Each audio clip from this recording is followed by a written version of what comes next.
Hey guys, and welcome back to the Rocktone. Today, we are diving into a story as scandalous as a Motley Crue afterparty.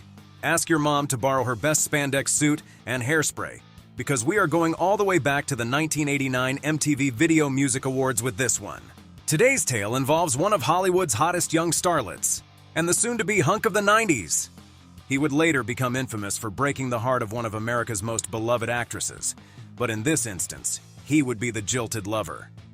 We, of course, are talking about the time Christina Applegate went on a date with Brad Pitt to the 1989 MTV VMAs, but ended up ditching the actor for a mystery man, whose identity remained a secret for years.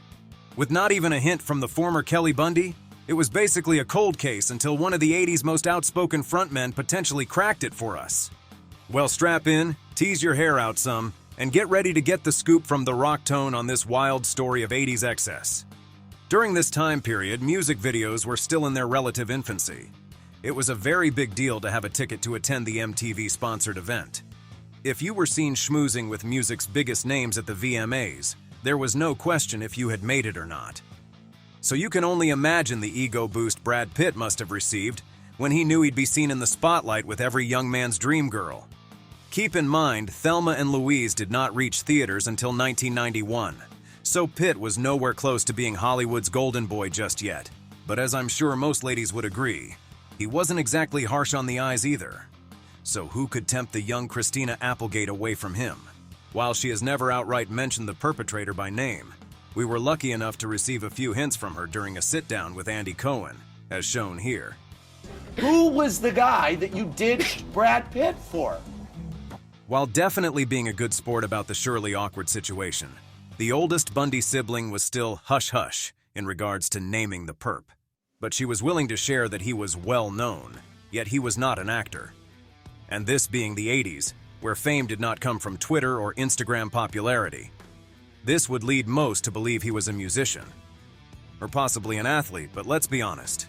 I don't picture Christina Applegate being wooed by a young Brett Favre so much, as opposed to a platinum rock star.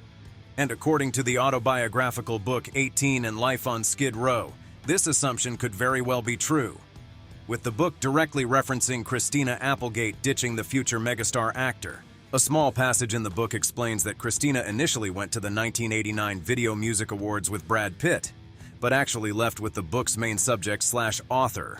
The book's author even joking for one small point in time, he was seemingly the better catch. Unless you are a Gen Z viewer, the book's title definitely gave away the identity of our late 80s ladies' man. None other than Skid Row's, polarizing former frontman Sebastian Bach. While admittedly funny to make the connection now in 2024, back in the late 80s, early 90s, Sebastian Bach was a pretty big deal, with hits like Youth Gone Wild, 18 and Life, and the power ballad I Remember You. Skid Row shows were a hot ticket around this time, their first self-titled album going 5 times platinum, and their second album, Slave to the Grind, was the first heavy metal album to debut at #1 on the Billboard charts. And if true to form, Kelly Bundy always seemed to have a thing for the bad boy rocker type on Married with Children. Plus, the time marks match up for Skid Row's rise in popularity. Just a month prior, they had appeared at the massive Moscow Music Peace Festival. Also, their previously mentioned self-titled album was currently on the charts at the time of taping for the '89 VMAs.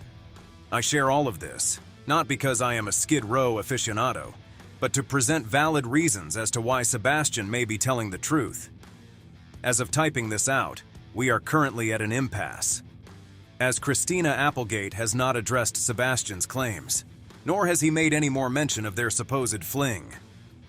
Let me know what you think down in the comments section.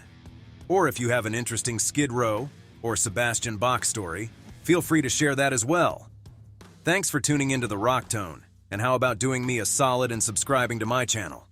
It would mean a lot if this were the video to help me eclipse 500 subscribers.